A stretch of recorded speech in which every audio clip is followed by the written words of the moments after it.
Pemilu 2024 bukan cuma terjadi di Indonesia. Hampir 50% penduduk dunia dari sekitar 70 negara juga akan menggelar hajatan demokrasi. Artinya, pada tahun ini kita akan sama-sama melihat bagaimana nasib demokrasi ke depannya. Kok bisa? Sini, kita bikin paham. Pertama, United States of America nih, yang mana negara adidaya, karena juga sudah cukup banyak nih omongan-omongan di Sentral Amerika bahwa we cannot eat democracy. Tentunya menjadi sorotan tersendiri bagaimana pemimpin Indonesia berikutnya akan membawa demokrasi ke kancah internasional. Akuntabilitas, transparansi, dan juga keterbukaan proses pemilu di negara-negara tersebut pasti akan memperlihatkan bagaimana kualitas demokrasi di negara-negara itu. Dan hal ini tentunya akan mempengaruhi terhadap rapor atau indeks demokrasi secara internasional. Thomas Carruthers dari Carnegie Endowment dalam analisanya menarik sekali memetakan negara-negara yang akan melakukan pemilu di 2024 berdasarkan kondisi demokrasi di negara tersebut.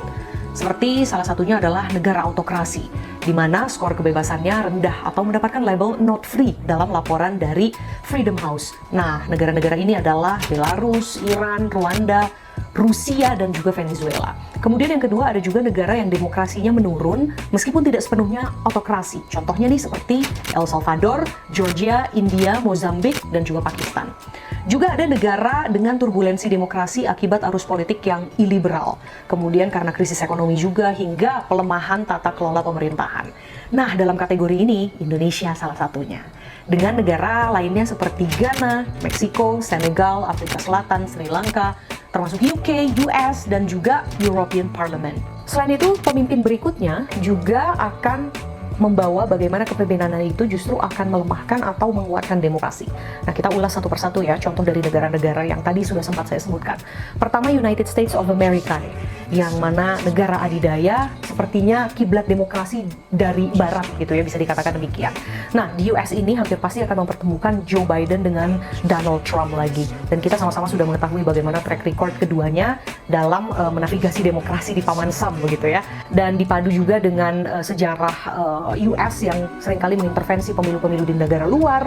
Dan kalau kita menilik kembali tahun 2021 juga ada penyerbuan Capitol dari pendukung Trump. Dan hal ini tentunya pasti apapun hasilnya nih, pemimpin siapapun nanti menjadi pemimpin US pasti akan sangat mempengaruhi secara signifikan bagaimana global demokrasi nantinya. Kemudian juga ada pemilu di El Salvador yang presidennya baru terpilih lagi nih, Presiden Nayib Bukele, di mana keterpilihannya ini berarti membawa dia ke periode kedua. Presiden Nayib Bukele ini sayangnya di periode pertama itu memiliki track record human rights violation yang cukup kelam karena memenjarakan lebih dari 70.000 terduga kriminal dengan pelanggar prosedur human rights yang penuh dengan pelanggaran. Namun ternyata masyarakatnya tetap memilih Bukele sebagai pemimpin mereka karena juga sudah cukup banyak nih omongan-omongan di Sentral Amerika bahwa we cannot eat democracy. Artinya sudah banyak masyarakat yang berpikir bahwa demokrasi sudah bukan lagi hal yang relevan untuk kebutuhan dan juga kehidupan mereka sehari-hari. Artinya apa? Bagaimana nanti kepemimpinan Bukele ini juga pastinya akan memberikan dampak terhadap indeks demokrasi secara internasional. Dan selanjutnya yang ketiga tentunya adalah Indonesia. Kita sudah dekat sekali dengan pemilu, tapi sayangnya sudah banyak sorotan-sorotan terhadap penyelenggara pemilu yang dianggap nir etika, tidak memiliki etika, moral, dan lain sebagainya.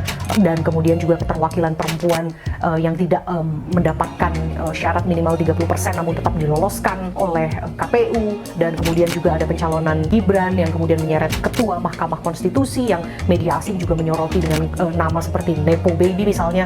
Nah, hal ini tentu juga akan mempengaruhi gitu ya bagaimana performa demokrasi di Indonesia. Indonesia yang memiliki kepemimpinan global yang sangat diharapkan dalam forum-forum seperti G20, ASEAN akan tentunya menjadi sorotan tersendiri bagaimana pemimpin Indonesia berikutnya akan membawa demokrasi ke kancah internasional. Artinya apa? Tahun 2024 ini kita akan sama-sama melihat bagaimana hasil pemilu di negara-negara internasional akan membawa kita ke dalam era yang menjunjung tinggi kebebasan setiap warga negara, atau justru akan menenggelamkan kita ke dalam dunia yang penuh dengan kediktatoran atau dictatorship.